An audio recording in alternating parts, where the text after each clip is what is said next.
waan baay'ee nama gaddisiisudha. Obboleettiin keenya tokko waggaa 11 hojjettee homa tokko iyyuu hin qabdu. Qarshii tokko iyyuu hin qabdu. Waggaa 11 biyya ormaa keessa hojjettee jechuudha. Seenaa ishee mee hanga dhumaattan viidiyoo kana hordofaa seenaa ishee hanga dhumaa isinitti hima wanta isheen taatu wanta isheen irra geesse. Obboleettiin keenya kun jechuudha. Ashamaa akkam jirtu hordoftoota kabajamtoota chaanaala kooti kan biyya keessaa kan biyya alaa bakka jirtanitti nageenyi waaqayyoo isin haa baay'atu akkam jirtu ana obboleettiin keessa nagaa guutuun qaba galata gooftaa'e isinis baga nagaa naa taatanii baga naa jiraatan isin jedha hordoftoota kooyi akkasuma amantaadhaan kutaadhaan gandaa waliin osoo isin qoodin hunduma keessaniyyuu baay'ee isin jaalladhaa baay'ee isin kabajaa hedduu naa galatoomaa ulfaadhaa isin jechuu barbaada.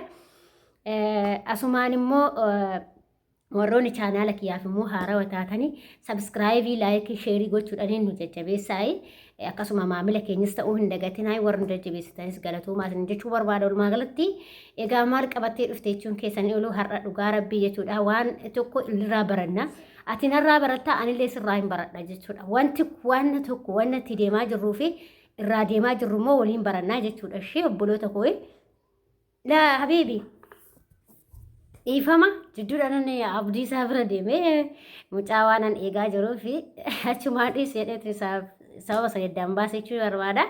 Innaa maalidha jechuun keessan ooluu maalii fi namni tokko gaafa wal tuffachuu baanne waa walirraa baranna jechuudha. Yoo wal tuffanne garuu immoo waa walirraa barachuu hin dandeenyu jechuudha. Wanta nani isinitti mukanarraa waa hin barattu jedheetii yaada. Hanga tokko waliif barumsa hin ta'a. Yookiin micayyoo sun akkas taate anis akkasan ta'a osoo hin taane yookiin namni sun akkas ta'a osoo hin taane irraa barataa akka micoosanii akka hin taane jedhee wannoo kana viidiyoo kana isin hojjechaa jira jechuudha. Egaa micayyoon kun akkuma nama kamii akkuma anaa akkuma si'it biyya ormaa kana keessatti waggaa 11 hojjettee akkasuma immoo waggaa 11 hojjettee gara biyyaa galte jechuudha. Gara biyyaa gaafa galtu immoo birriin hin jirtu jechuudha. Sababa immoo birriin hin jirreefis akkaataa isheen taaterraa kaasitanan isinitti himaa jechuudha. Obboleettiin keenya kun egaa ka obboloota kooyi micayyoon kun waggaa 11 biyya ormaa ta'etti. Micayyoon kun ala daladdi. Ala baddee daladdi jechuudha. Ala baddee daladdi micayyoon kun asumatti heerumte jechuudha. Baatee jechuudha. Dhugaa dubbachuuf immoo manni micayyoo sanii baay'ee gaariidha. Manni micayyoon hojjettu suni baatee baddee sanii baay'ee gaariidha jechuudha. Haati madaamni ishii waan hin qabdu. Daa'ima lama bichaa jira. Madaamni isheetii abbaa manaa ishee hin boqate waan ta'eef hin qabdu jechuudha. Manni isaa bichaadha. Wanti isheen hojii baay'ee hin qabdu dhugaa isiniin jedha jechuudha. Maaliif waan an beekurraa isinitti himaa akkasuma waan seenaa isheetti isinitti himaa jira jechuudha. Waan ofii kiyyaa beeku malee waan hin beekne namni tokko natti himee miti. Micayyoon kun maal taate achi janajjanaan kun hin beektanii janajjanaa kan itti guddatee janajjatuma ishii baase malee yookiin madaamni isheetti walolteeti miti waan taateeti miti hojiin itti baateeti miti quuftetuma baatee baddee jechuudha. Baatee baddee heerumte biyya kana keessatti biyya Saawud Arabiyaa keessatti jechuudha. Heerumtee kaatee micayyoon kun erga heerumteen boodatti immoo dhuftee bakka waggaa akkasitti baddee waggaatti baddee kaatee erga isheen boqattee erga isheen biyya alaa deemtee abbaan ishii jalaa boqatee abbaan ishii boqatee jechuudha waggaa lamatti itti himamee jechuudha. Osoo dhageen waggaa tokko guuttee waggaa lamatti dhageesse jechuudha. Asumatti galtee hirmiis hin baafanne asuma turtee. Oduma akkasiin jirtu kaayaa ukaamma akka ishiin baatellee namoonnis dhagaanii maatiinis dhaga'ee jira. Obboleewwan ishee haati isheetis firoottan isheetis akkasuma dhagaanii jiru.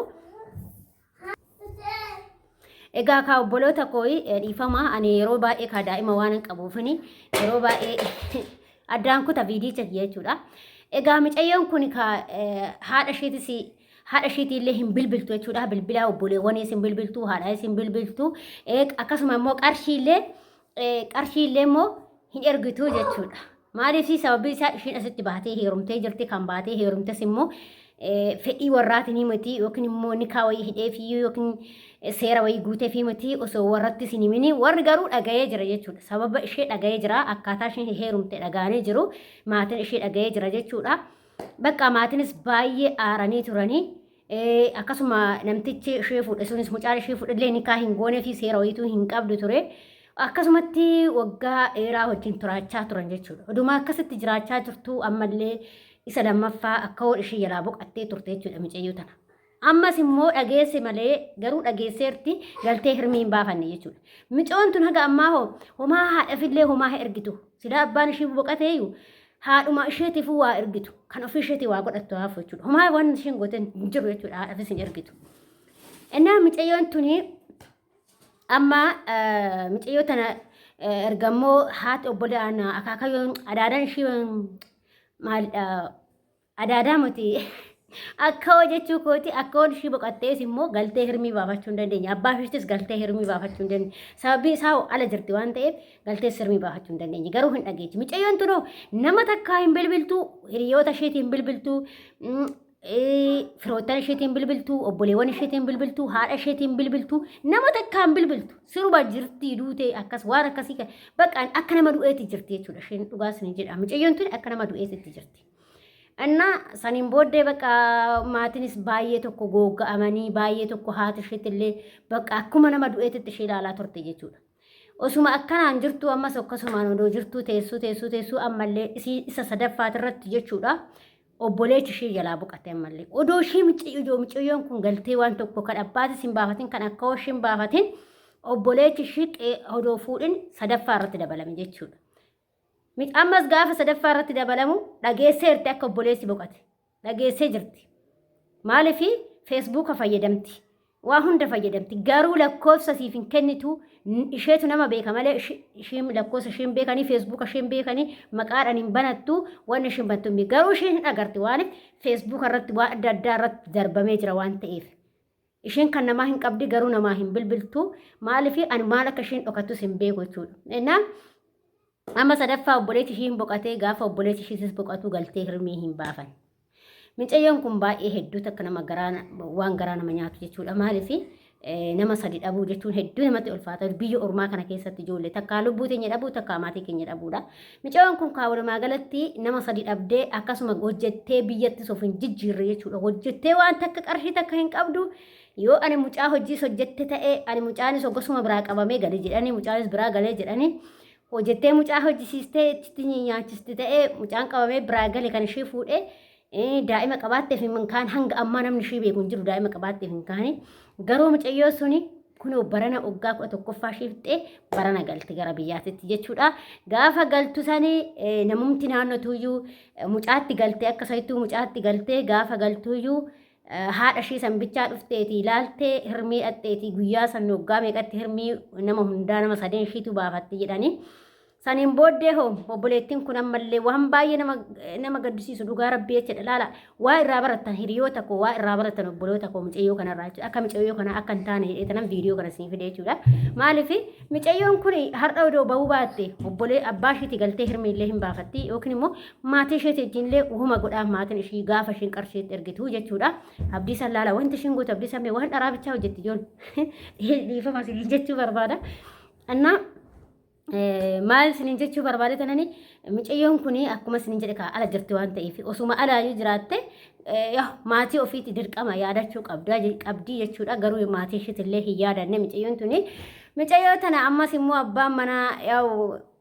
amma immoo yoo dhageenyu abbaa manaa isheetti wallolanii jiranii abbaan manaa isheetti illee hanga waa qabu natti hin fakkaanne akka isaan natti manitti abbaan manaa immoo waa hin qabu mucaan ishee fuudhesi amma sababa kanaafuu wallolanii raawwatanii mucayyoo tana jechuudha mucayyoon kan heerumte jimmatti mucayyoo arsiidha mucayyoo asiin kan heerumte jimmatti mucayyoo tana fuudhee raawwatee haadha san birattu xilli godhee biraa hillim jedhe jechuudha mucayyoon tun carraan isheen qabdu carraa akkamii jettanii yaaddu mee koomeentii irratti naa barreessaa tokkoffaa heerumtee bultii ishee qabattee hin teenye lammaffaa qabeenya ishee dhabdee jirti hin jiru qabeenya wanni isheen hojjettee gaggaaba tokko hin jiru wanni isheen qabdu hin jiru maatii ishee biraatis ani mucaa biraa qabdu ta'ee hin beekne nuti wanta ishee beeknu hin jiru garuu maatii ishee wanna takkaa hin beekani wanni ishee bira jiru hin jiru jechuudha sadaffaa immoo nama sadii dhabde nama sadii dhabde jechuudha mucayyoon kun amma carraan ishee maal ta'a amma galtee haadha bira taa'aa jirti.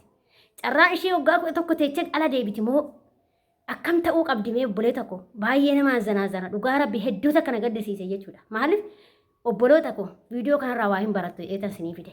Adaraa keessan keessattuu maatii keessan eessaa akka kaate hin irraaffatin eessa akka geesse yoo beette eessa akka kaate immoo hin irraaffatin. Bakka keessaa dhufne sana yaadadhaa yeroo hundumaayyuu yeroo kamiyyuu bakka kaan isa yaadachuu qabna. Maaliif ilmi namaa si jaaladha sin jedhee sitti fakkeechee waa hedduu si gochuu danda'a garuu kan haadhaaf abbaa kee sii ga'u hin jiru. Eessumattuu yoo ta'e jechuudha haadhaaf abbaa kee duubaan hafin sagalee haadhaaf abbaa keetii yeroo hundumaa dhaga'uu barbaada.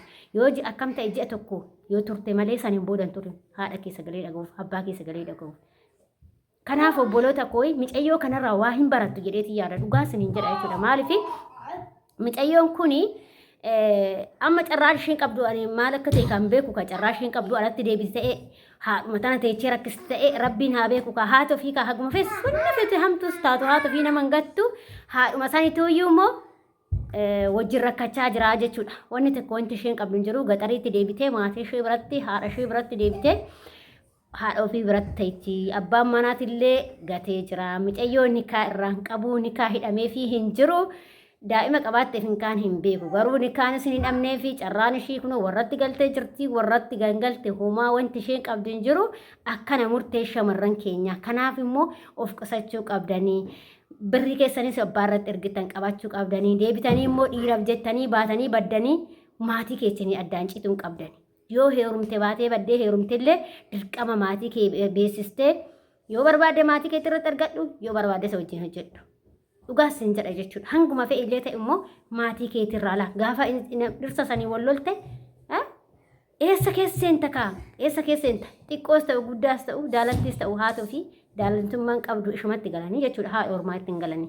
Kanaafiyyuu abbaa manaallee gaafa si ari'e haadhuma kee bira dhaxxa abbaa kee bira dhaxxa malee mana namaa hin dhaxxu eessayyuu hin dhaxxu rufan deemtu jechuudha. Kanaaf haadhaaf abbaa keessan hin dagatinaa yeroo kamiyyuu isiniin jechuu jaaladha obboloota koo'e.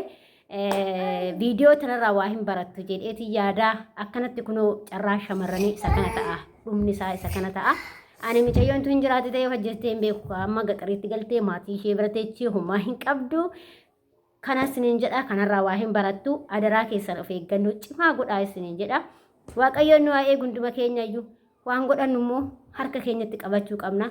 Maatii keenya hin gannu maatii haadhaaf abbaa kee keessattuyyuu hin gatini irraa fagaatini.